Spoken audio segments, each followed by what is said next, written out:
Hello everyone, नमस्ते। यो video चाहिँ म हजुरहरूलाई गोसाइकुण्डसम्मको यात्रा कसरी गर्न सकिन्छ, र अब्स्ट्याकलहरू के आउँछ भन्ने बारेमा चाहिँ यो भिडियोबाट चाहिँ तपाईँहरूलाई जानकारी दिन गइरहेको छु। हाम्रो यात्रा सुरु हुन्छ छैमलीबाट फर्पिङ हुँदै बल्खु, त्यसपछि कलङ्कीबाट चाहिँ कता जाने भन्ने हामी कन्फ्युजमा परेको हुनाले हामीले चाहिँ झोरको बाटो जाने निर्णय गर्यौं।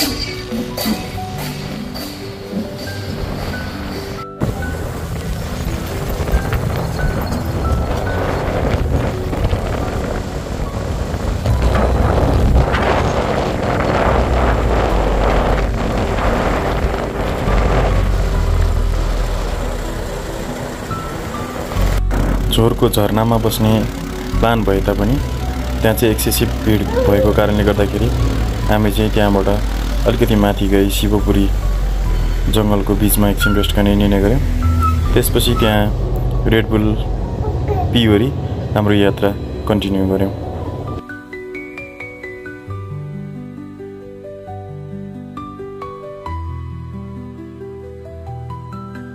शिवपुरी राष्ट्रिय निकुञ्जबाट देखिने यो हरिय मनै लोभ्याउने दृश्य हेर्दै हाम्रो यात्रा चाहिँ हामी कन्टिन्यू राख्यौं। विभिन्न झरनाहरू, हरिया वन हेर्दै हाम्रो यात्रा चाहिँ अघि बढिरहन्छ।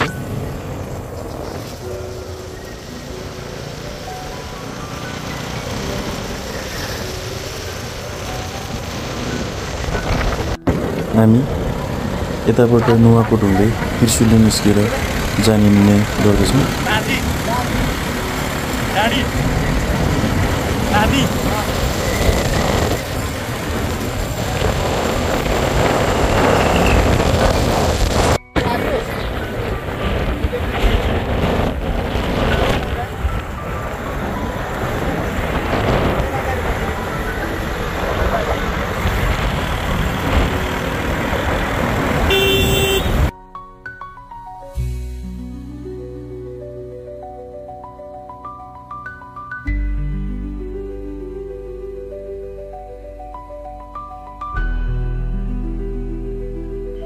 यस बिदुरी 1 नुवाकोटबाट धुन्चे जाने बाटो र मेलम्ची जाने बाटो छुटिँदो रहेछ। हामी धुन्चेको यात्रा सुरु गर्यौं।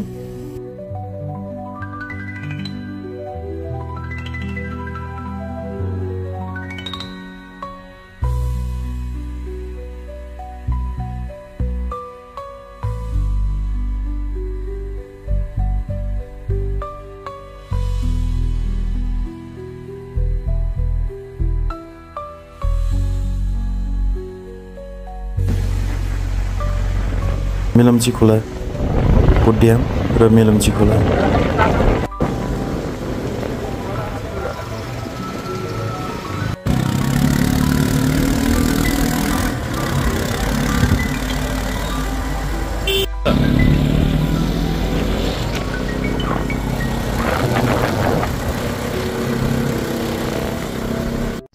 त्यो देखिरहनु भएको चाहिँ यो चाहिँ त्रिशुलीको ड्याम हो। त्यो पछाडिको चाहिँ त्रिशुली बजार भयो। अहिले हामी चाहिँ धुन्चेको यात्रामा अगाडि बढिरहेका छौँ। लौ हामी चाहिँ अलिक डाँडामै पुगिसकेका छौँ।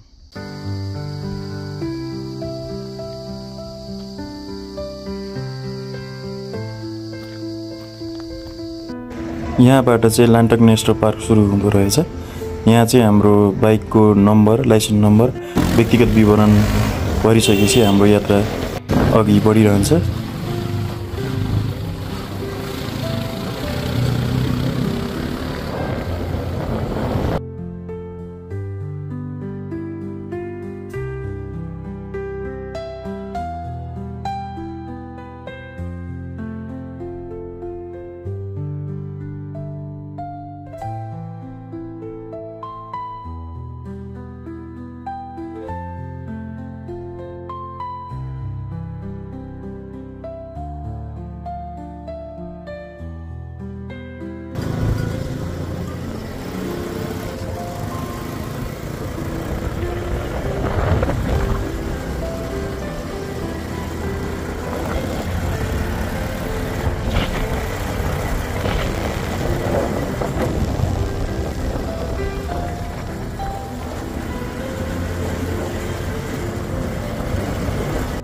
यो मनै लोभ्याउने गाउँ दृश्यले गर्दाखेरि हामी चाहिँ केही समय यहाँ अडिने निर्णय गऱ्यौँ र फोटो भिडियो खिचिवरी यहाँबाट लाग्ने निर्णय गऱ्यौँ।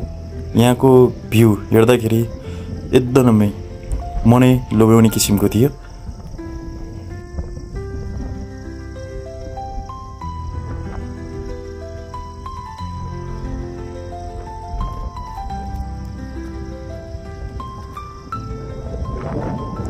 साँच्चै आनन्द के हो भन्ने कुरा चाहिँ यहाँ आएर चाहिँ एकदम महसुस गरियो। यतिको आनन्द सायद जिन्दगीमा कहिले आएको थिएन होला।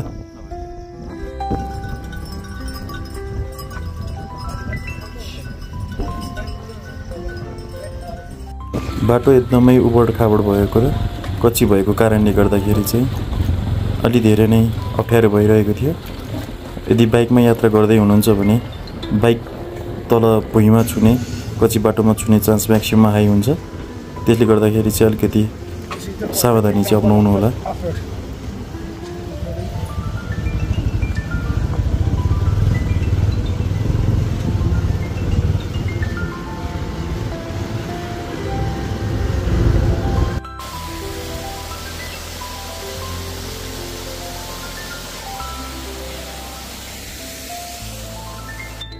लान्टाङ नेसनल पार्कको रेड पान्डा प्रवेशद्वारमा पनि आफ्नो व्यक्तिगत विवरण र आफ्नो लाइसेन्स नम्बर सबै टिपाएर हाम्रो यात्रा अगाडि बढ्दछ र धुन्चे बजार पुग्दछ।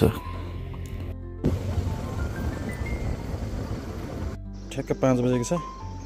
अब यहाँबाट चाहिँ हाम्रो यात्रा चाहिँ गोसाइकुण्डको देउरालीसम्मको यात्रा सुरु भयो। देउरालीसम्मको यात्रा भने तापनि हामीले देउरालीमा चाहिँ होमस्टे नपाएको हुनाले दिम्सा जाने चाहिँ निर्णय गऱ्यौँ।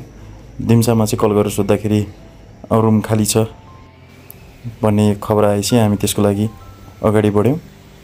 दिम्सा जानको लागि यहाँबाट करिब 3.5 घन्टादेखि 4 घन्टा लाग्ने रहेछ।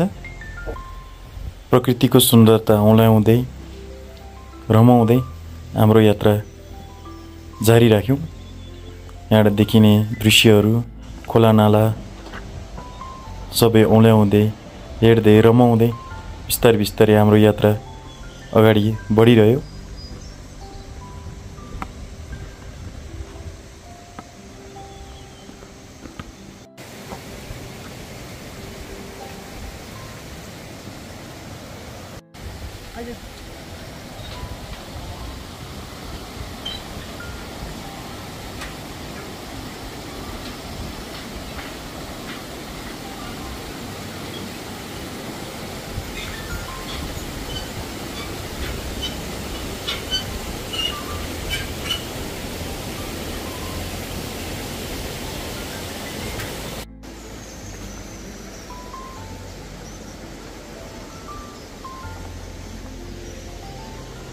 टिम्चीमा पनि मिनी गोसाइकुण्ड रहेछ।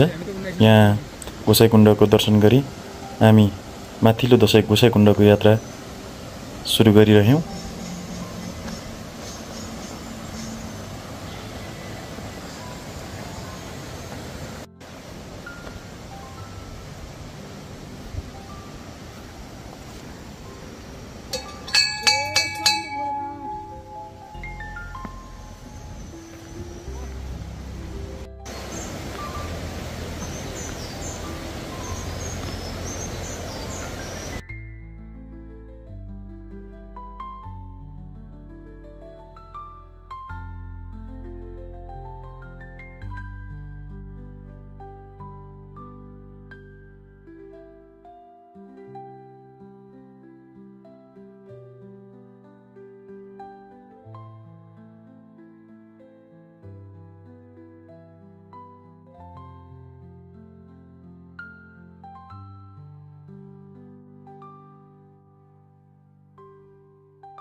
त्रिशुली नदीको यो कञ्चन पानी हेर्दाखेरि मनै लोभ्याउने खोला नाला हेर्दै माथिल्लो झरनातिर हाम्रो यात्रा अगाडि रह्यो।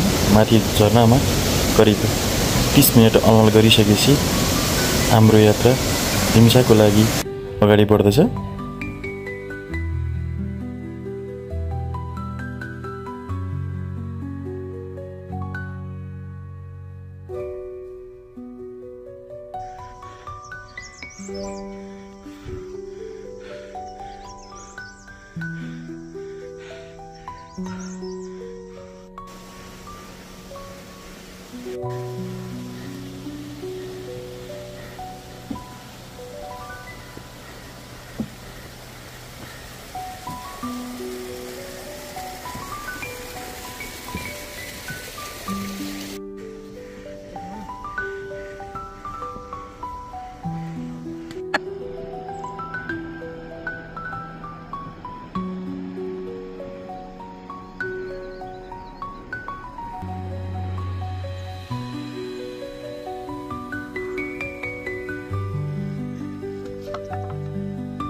यसको नाम के कान्छ?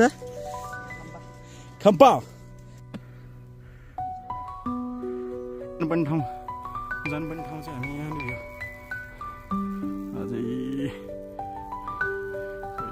कहिले हो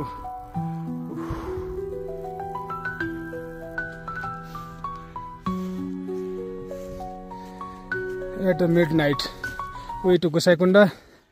We are walking at midnight.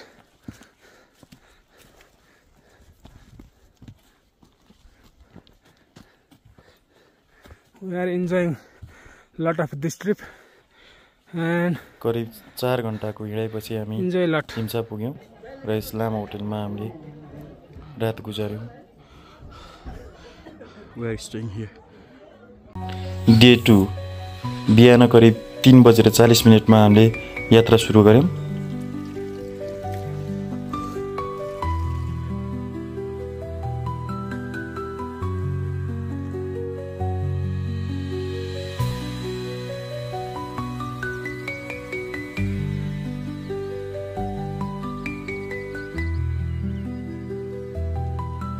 हिम्साबाट चन्दनबारीसम्मको यात्रा करिब 1.5 घण्टादेखि 2 घण्टा लाग्ने रहेछ।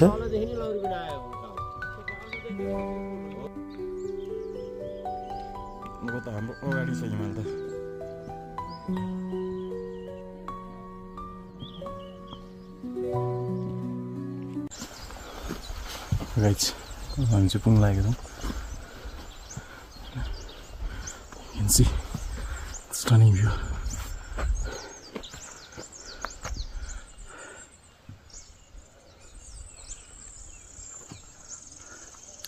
चन्दनबारीबाट चोलानपाटीसम्मको यात्रा करिब 2 घण्टादेखि 3 घण्टा लाग्ने रहेछ।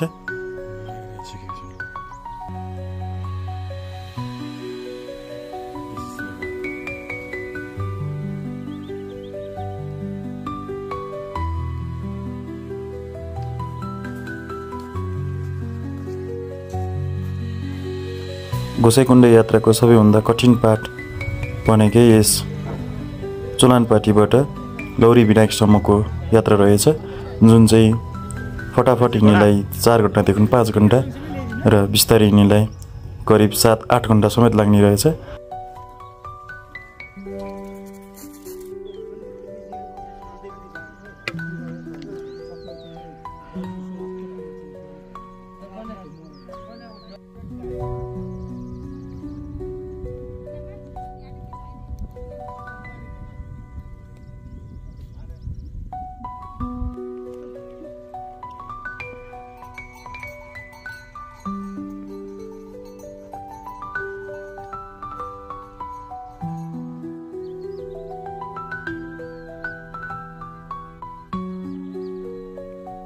सो गाइस अब चाहिँ हामी उकालो चढिरहेको छौँ लौरी बिनाको उकालो समथिङ के भन्छ होइन you can see stunning view from here Himalayas Ganesh Himal तिल्चु सिक्रा सो अहिले चाहिँ लाली गुँरास पनि फुलिरहेको रहेछ यो चाहिँ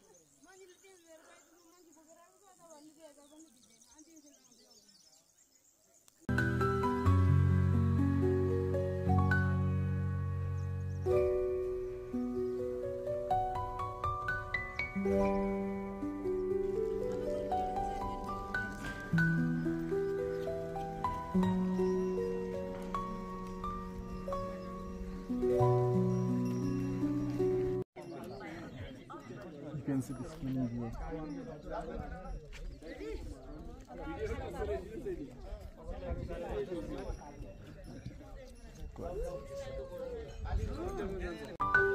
ठाडो उकालो र हाई अल्टिट्युड भएको कारणले गर्दाखेरि यस क्षेत्रमा लेक लाग्ने चान्स चाहिँ म्याक्सिमम हुँदो रहेछ। लेक लाग्न नदिनको लागि बगलीमा लसुन अदुवा र लेक नलाग्ने औषधि पनि पाइँदो रहेछ। त्यो चाहिँ हामीले पनि क्यारी गरेर चाहिँ हिँडेका थियौँ।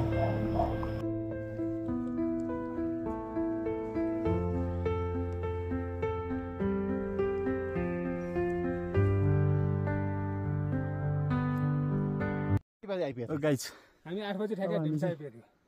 लगभग पोइन्टमा पुग्न आयो। दस पोइन्ट। अब यो चाहिँ स्टनिङ भ्यू हेर्न सक्नुहुन्छ तपाईहरुले। अब यो उकालो छ। गोसाइकुण्ड लौरी विनायक उकालो ठाडो उकालो 90 डिग्री। अब यस्तो स्टनिङ माउन्टेन भ्यू हेर्न सक्नुहुन्छ तपाईहरुले। सो एकचोटि चाहिँ आउनुपर्छ जीवनमा। The white horse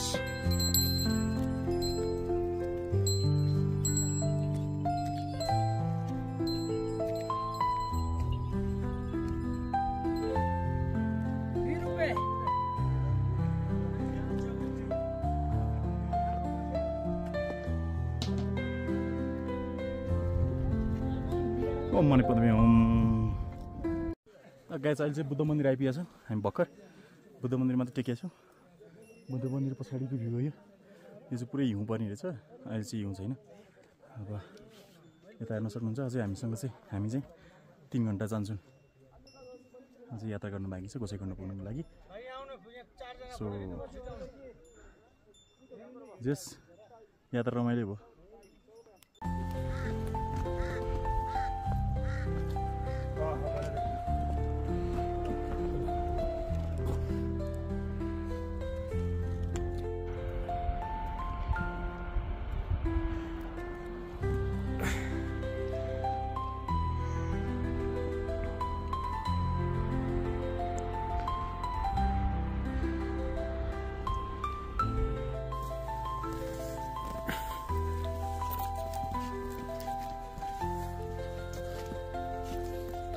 We are going forward to Gosaikunda. Now we are in Lauri Vinayak near Gosaikunda. Finally we do it. This time 9:29.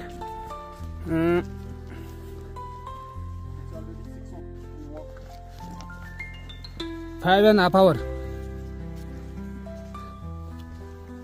And finally. So guys यो चाहिँ सरस्वती कुण्ड। हामी अहिले सरस्वती कुण्डको माथि आइपुगेका छौँ। अझै जानु छ हामीलाई 1 घन्टाभन्दा बढी। सो गाइज यो तल देखिरहनु भएको चाहिँ सरस्वती कुण्ड हो। अनि हाम्रो चाहिँ माथि गएर चाहिँ गोसाइकुण्ड माथि रहेको छ। बिचमा चाहिँ भैरवकुण्ड जाँदैछौँ। लगभग आधा घन्टामा पुगेला भनिन्छ। Let's see finally. मेरो ब्याक साइडमा भएको चाहिँ त्यो देख्न सक्नुहुन्छ। त्यो चाहिँ भैरवकुण्ड हो। गोसाइकुण्ड चाहिँ माथि छ। भैरवकुण्ड माथि हो।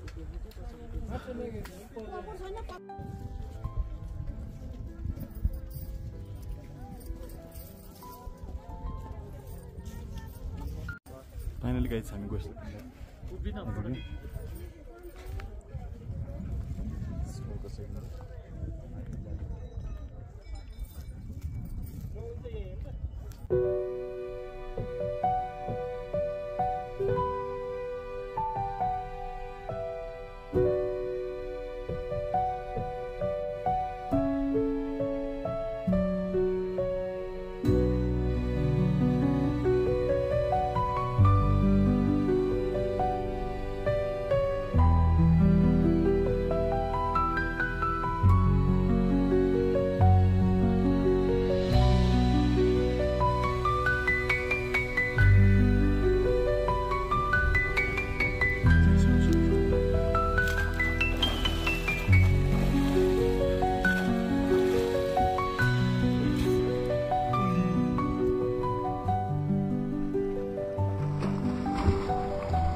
सो गाइज अहिले चाहिँ हामी गोसाइकुण्ड स्नान गरेर गोसाइकुण्ड पुगिसकेर स्नान गरेर चाहिँ यहाँ बसिरहेका छौँ एकचोटि you can see the authentic view from Gosaikunda पछाडि देखेको चाहिँ गोसाइकुण्ड हो गोसाइकुण्डको पुल you can see the landscape you can see the mountains here so stay tuned Just like a heaven. एक्कासी हुस्रो आएर चाहिँ अहिले गोसाइकुण्ड चाहिँ ढाकिएको छ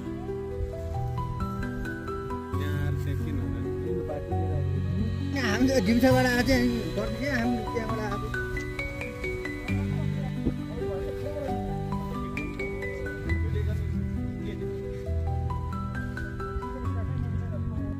हामीले करिब 26 घण्टामा फुल गोसाइकुण्ड यात्रा पुरा गऱ्यौँ गोसाइकुण्ड नुहाइसकेपछि पूजा गरिसकेपछि हामी त्यहाँबाट सिधै तल तुन्चेझरी घर फर्कियौँ गोसाइकुण्डको यात्रा 2 दिनमा कम्प्लिट गरी हामी काठमाडौँ फर्कियौँ तपाईहरू पनि एकचोटि गोसाइकुण्डको यात्रा अवश्य गर्नुहोला जीवनकालमा एकचोटि पुग्नै पर्ने ठाउँ गोसाइकुण्ड हर हर महादेव।